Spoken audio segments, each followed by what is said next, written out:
नमस्कार विद्यार्थी मित्रांनो, यश कोचिंग क्लासेसच्या ऑनलाईन व्हिडिओ लेक्चरमध्ये मी वैभवी विनोद चव्हाण आपलं सर्वांचं स्वागत करते.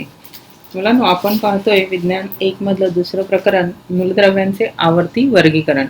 आणि यामध्ये मूलद्रव्यांचं वर्गीकरण कशा प्रकारे करण्यात आलेलं आहे हे पाहताना आपण काही नियम पाहिलेले आहेत. त्यामध्ये डोबेरायनरचा त्रिकांचा नियम, न्यूलँडचा अष्टकांचा नियम आणि त्यानंतर आपण मेंडेलीवचा आवर्ती नियम पाहिलेला आहे. आणि आज आपण पाहणार आहोत आधुनिक आवर्ती नियम. आता आपण जे अगोदर 3 नियम पाहिले तर त्या नियमांमधनं मांडणी करताना मूलद्रव्यांची काही समस्या दिसून आल्या. त्या समस्यांचा देखील आपण अभ्यास केलेला आहे आणि त्या समस्या किंवा त्या त्रुटी दूर करण्यासाठी शास्त्रज्ञांनी आणखीन काही प्रयत्न केला. आणि त्यातीलच एक शास्त्रज्ञ आहेत इंग्लिश वैज्ञानिक हेनरी मोझले. यांनी असं सांगितलं की अणुभारांक नाही तर अणुअंक हे मूलद्रव्याच्या गुणधर्मांचे आवर्तीफल असतात. अणुअंक हा विशेष मूलभूत गुणधर्मांसाठी अणुअंक महत्त्वाचा आहे असं त्यांनी सिद्ध केलं. आणि त्या अणुअंकांच्या चढत्या क्रमानुसार त्यांनी मूलद्रव्यांची मांडणी केली. म्हणजे या अगोदर आपण जो पाहिला होता मेंडेलीवचा आवर्ती नियम, त्यामध्ये आपण अणु वस्तुमानांकांच्या किंवा अणुभारांकांच्या चढत्या क्रमाने मूलद्रव्यांची मांडणी केली होती, परंतु त्यामध्ये आपल्याला काही त्रुटी दिसून आल्या. आणि म्हणून हेनरी मोझले यांनी 1913 मध्ये असा नियम सांगितला की मूलद्रव्यांचे गुणधर्म हे त्यांच्या अणुअंकांचे आवर्तीफल असतात. म्हणजे जे गुणधर्म रिपीट होतात, त्या ज्या गुणधर्मांची पुनरावृत्ती होते ती कशानुसार होते तर अणुअंकांनुसार होत असते. आणि अशा प्रकारे मांडणी केली असता त्यांना ज्या त्रुटी आपल्याला मेंडेलीवच्या आवर्त सारणीमध्ये दिसून आल्या त्या त्रुटी इथे नाहीशा झालेल्या दिसून येतात. यानुसार जी मांडणी केलेली आहे त्या मांडणीला आपण आधुनिक आवर्त सारणी असं म्हणतो. आणि ही आहे आपल्यासमोर आधुनिक आवर्त सारणी. तर या आधुनिक आवर्त सारणीला दीर्घ श्रेणी आवर्त सारणी असे देखील म्हटले जाते. आधुनिक आवर्त सारणीला दीर्घ श्रेणी आवर्त सारणी असे देखील म्हटले जाते. आणि त्यामध्ये त्यांची मूलद्रव्यांची जी मांडणी आहे ती अणुअंकांच्या चढत्या क्रमाने आपल्याला केलेली आढळून येते.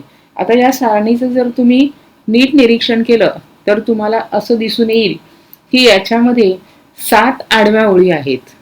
1, 2, 3, 4, 5, 6 आणि 7 या 7 आडव्या ओळी आहेत. ओके, तर या आडव्या ओळींना आवर्त असे म्हणतात.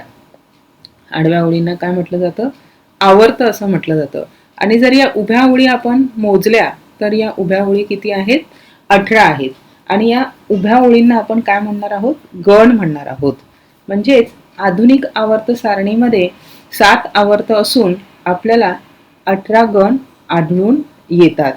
आता ही जी प्रत्येक चौकट दिसत आहे त्या प्रत्येक चौकटीमध्ये एकेका मूलद्रव्याला स्थान देण्यात आलेलं आहे. याच्या व्यतिरिक्त तुम्ही खाली जर निरीक्षण केलं तर खाली आपल्याला तळाशी आणखी 2 आडव्या ओळी दिसून येत आहेत. त्यांना आपण स्वतंत्रपणे स्थान दिलेलं आहे. या ओळींना आपण अनुक्रमे लॅन्थेनाइड आणि ॲक्टिनाइड असं म्हणतो. या ओळींना आपण लॅन्थेनाइड आणि ॲक्टिनाइड असं म्हणतो. आता इथे तुम्हाला दिसतंय, तुम्ही ज्याचं निरीक्षण केलं तर एस खंड, पी खंड, डी खंड आणि एफ खंड असं आपल्याला लिहिलेलं दिसत आहे. तर या आवर्त सारणीची या 4 खंडांमध्ये मांडणी केलेली आपल्याला दिसून येते किंवा विभागणी केलेली आपल्याला दिसून येते. या खंडांचं नाव लक्षात ठेवायचे तुम्ही. एस खंड, पी खंड, डी खंड आणि एफ खंड. आता एस खंडामध्ये कशाचा समावेश झालेला दिसून येतो आपल्याला? तर आपण इथून जर सुरुवात केली तर हा आहे गण 1 आणि हा आहे गण 2.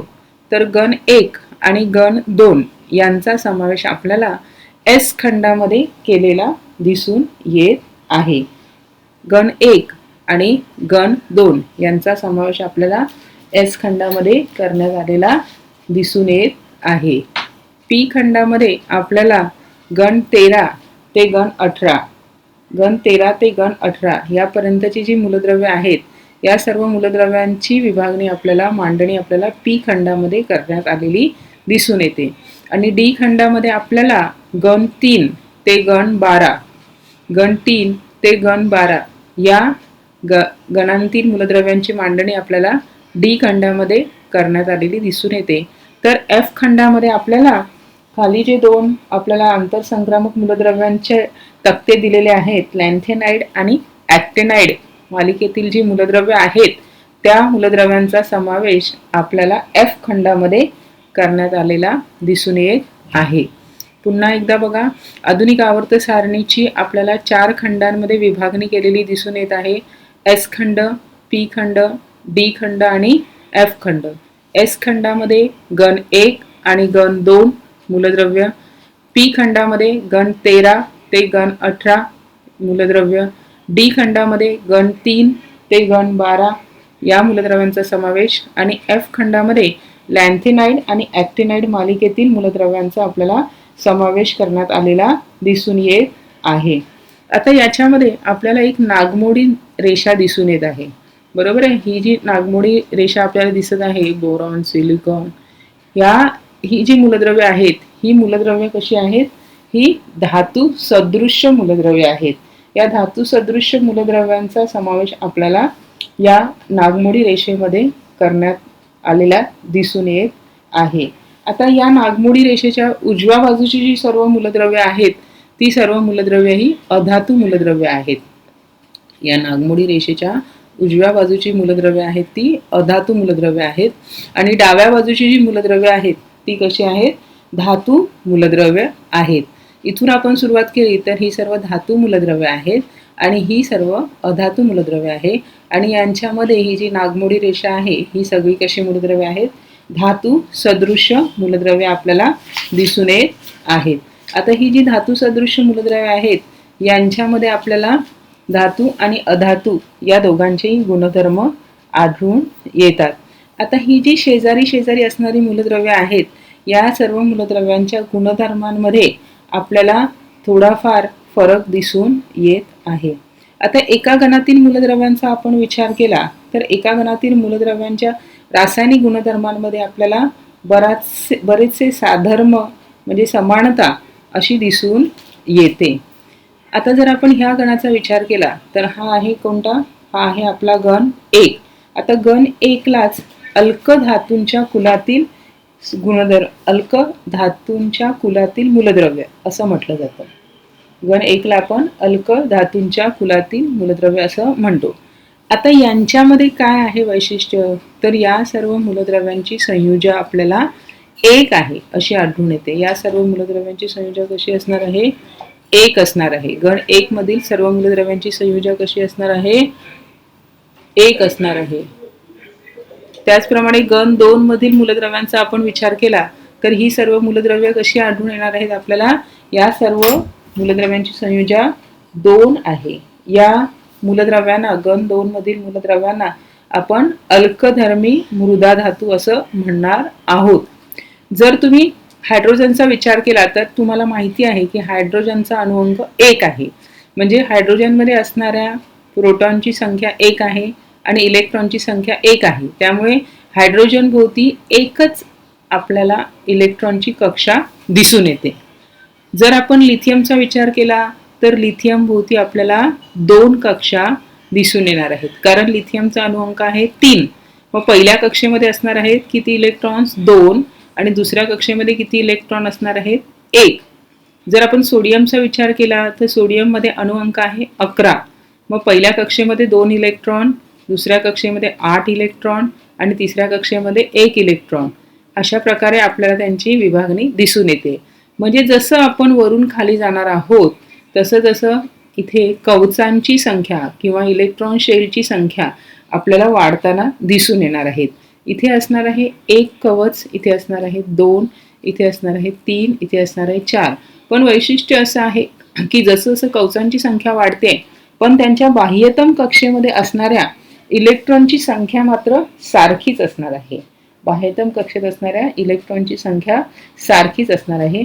त्यामुळे एका गणात असणाऱ्या मूलद्रव्यांच्या आपल्याला गुणधर्मांमध्ये साधर्म्य किंवा समानता आढळून येते. ओके, आता तुम्हाला परीक्षेसाठी काय लक्षात ठेवायचं आहे, तर ह्या आवर्त सारणीमधील काही मूलद्रव्ये तुम्हाला लक्षात ठेवावी लागणार आहेत. तर ती कोणती मूलद्रव्ये तुम्हाला लक्षात ठेवावी लागणार आहेत, तर तुम्हाला गण 1, गण 2 यामधील मूलद्रव्ये लक्षात ठेवावी लागणार आहेत. गण 18, गण 17 ही मूलद्रव्ये तुम्हाला लक्षात ठेवावी लागणार आहेत.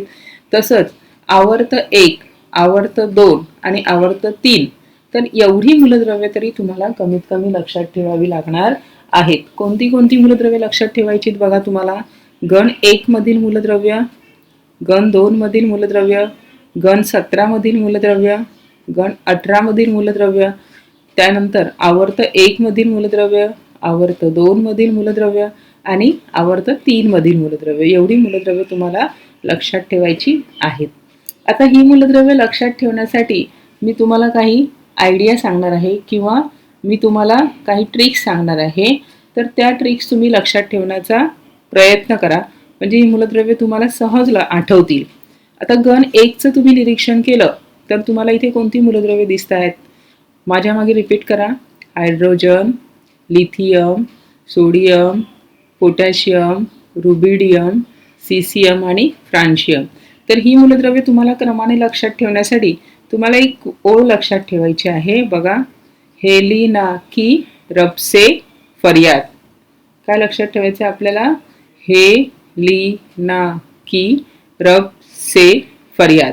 Okay, hydrogen, helium, lithium, potassium, rubidium, caesium आणि फ्रान्शियम हे आहे आपल्याला गण 1 मधील मूलद्रव्य लक्षात ठेवण्यासाठी आयडिया.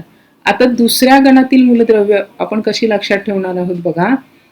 बेटा, मांगे, कार, स्कूटर, बाप, राजी. ओके, कसं लक्षात ठेवणार आपण बघा. बेटा, मांगे, कार, स्कूटर, बाप, राजी. हां, beryllium, magnesium, calcium, strontium, barium आणि रेडियम. ओके, सो तुम्ही 2 ओळी मी तुम्हाला सांगितल्या आहेत, 2 ट्रिक्स सांगितल्या तुम्हाला. पहिला आहे हेलेना की रब से फरियाद, दुसरा आहे बेटा मांगे कार स्कूटर बाप राजी. ओके, सो गण 1 आणि गण 2 मधील मूलद्रव्य तुम्ही लक्षात ठेवणार आहात. त्यानंतर तुम्हाला पुढे जायचं आहे. आपल्याला इथली मूलद्रव्ये जी आहेत, 17व्या गणातील मूलद्रव्य आपल्याला लक्षात ठेवायची आहे. तर ती आपण कशा प्रकारे लक्षात ठेवणार आहेत बघा. फिर, कल, बाहर, आई, आंटी. काय लक्षात ठेवणार आहे आपण, फिर, कल, बाहर, आई, आंटी. फ्लोरीन, क्लोरीन, ब्रोमीन, आयोडीन आणि ॲस्टेटाईन.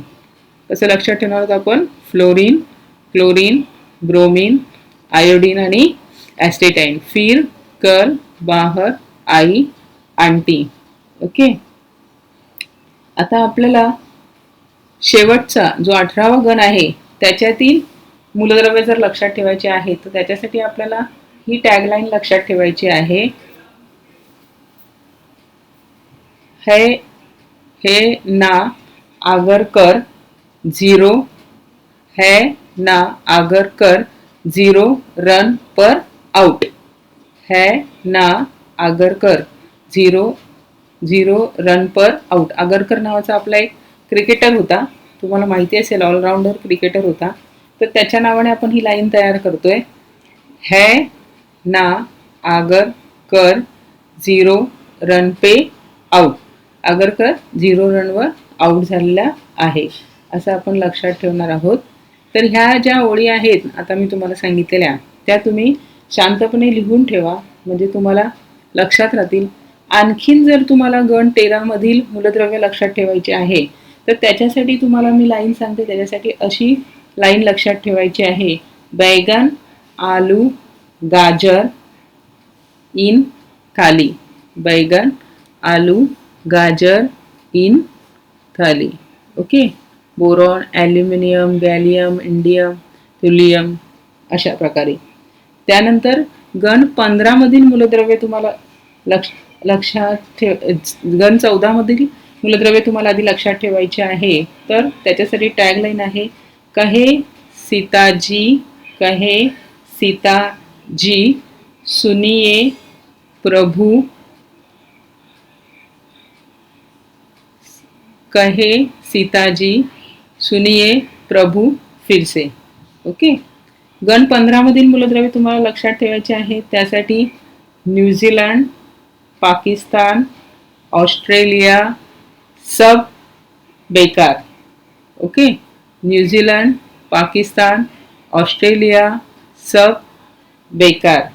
ओके, तर ही काही महत्त्वाची मूलद्रव्ये तुम्ही लक्षात ठेवायची. पण त्यातल्या त्यात गण 1, गण 2, गण 17, गण 18 ही मूलद्रव्ये जास्त महत्त्वाची आहेत. त्याचप्रमाणे तुम्हाला आवर्त म्हणजे आडव्या ज्या ओळी आहेत त्या आडव्या ओळी किती आहेत बघा आपल्याकडे. तर 1, 2, 3, 4, 5, 6, 7 7 आडव्या ओळी आपल्याकडे दिसून येतात. त्या 7 आडव्या ओळींना आपण आवर्त असं म्हणतो. तर यापैकी कमीत कमी 1, 2, 3 या ज्या आडव्या ओळी आहेत त्या 3 आडव्या ओळी तरी आपल्याला लक्षात ठेवण्याचा प्रयत्न करायचा आहे. मग पहिली आडवी ओळ जी आहे, पहिला आवर्त जे आहे त्याच्यामध्ये आपल्याला 2 मूलद्रव्ये दिसून येतात. एक आहे हायड्रोजन आणि दुसरा आहे हेलियम. एक आहे, पहिला आहे हायड्रोजन आणि दुसरा आहे हेलियम. मग हे तुम्ही कसं लक्षात ठेवणार आहे? Hi hello, hi hello. पहिल्या आडव्या ओळीसाठी तुम्ही लक्षात ठेवायचं आहे हाय हॅलो.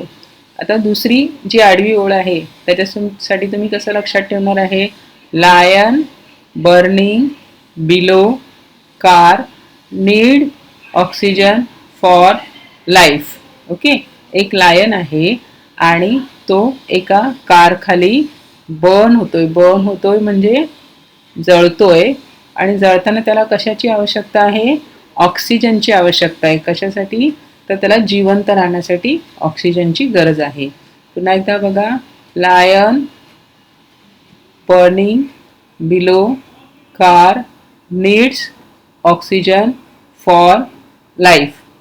ओके, यानंतर आपल्याला तिसरी आडवी ओळ जी आहे ती लक्षात ठेवायची आहे बघा. Sodium, magnesium, aluminium, silicon, phosphorus, sulphur, chlorine आणि ऑर्गॉन. ना मांगे अल्लाह से पैसा सोना चांदी और क्या. ना मांगे सोडियम मैग्नीशियम, अल्लाह से एल्यूमिनियम सिलिकॉन, फॉस्फरस सल्फर, पैसा सोना क्लोरीन चांदी और क्या. ओके, सो पहिली आडवी ओळ जी आहे, पहिला आवर्त आहे ते आपण कसं लक्षात ठेवणार आहोत बघा. हाय हॅलो, पहिला आवर्त आपण लक्षात ठेवणार आहे हाय हॅलो. दुसरा आवर्तन आपण असं लक्षात ठेवणार आहे बघा. Lion lithium burning beryllium boron below car carbon nitrogen needs oxygen fluorine for life. Okay, lion lithium beryllium boron carbon nitrogen oxygen fluorine आणि निऑन. तिसरी आडवी ओळ, तिसरा आवर्त आपण कसं लक्षात ठेवणार आहोत बघा. Sodium magnesium aluminium silicon phosphorus sulphur chlorine आणि ऑर्गॉन. ना मांगे अल्लाह से पैसा सोना चांदी और क्या. ओके, सो किती आडव्या ओळी आहेत आपल्याला एकूण दिसून येत आहेत? तर 7 आडव्या ओळी आहेत. पहिल्या ओळीमध्ये तुम्हाला असा प्रश्न आला, आधुनिक आवर्त सारणीतील आवर्त टीप लिहा. तुम्हाला असा प्रश्न आला, आधुनिक आवर्त सारणीतील आवर्त टीप लिहा. तर तुम्ही कसं लिहिणार आहात बघा. आधुनिक आवर्त सारणीमध्ये आपल्याला एकूण 7 आडव्या ओळी आहेत. 1 2 3 4 5 6 आणि 7.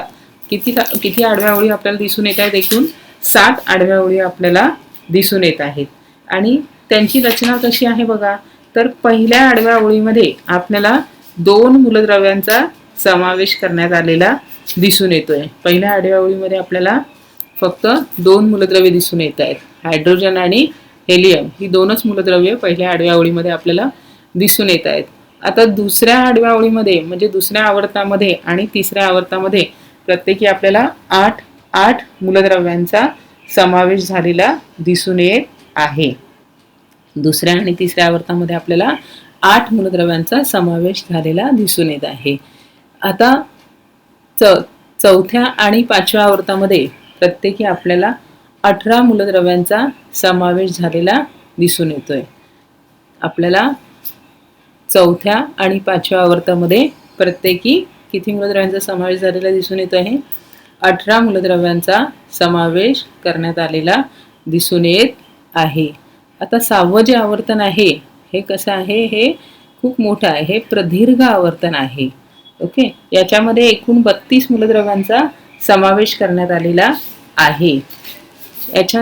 याच्यातील जी काही मूलद्रव्ये आहेत इथे तुम्हाला दिसत आहेत बघा. अनुक्रमांक 57 ते 71 त्यांचा समावेश इथे खाली जी आडवी ओळ आहे या आडव्या ओळीमध्ये आपल्याला लॅन्थेनम मालिकेमध्ये करण्यात आलेला दिसून येत आहे. तसंच जी शेवटची आडवी ओळ आहे, शेवटचा आवर्त आहे, 7वा आवर्त आहे, त्याच्यामध्ये त्याला आपण अपूर्ण आवर्त असं म्हणतो.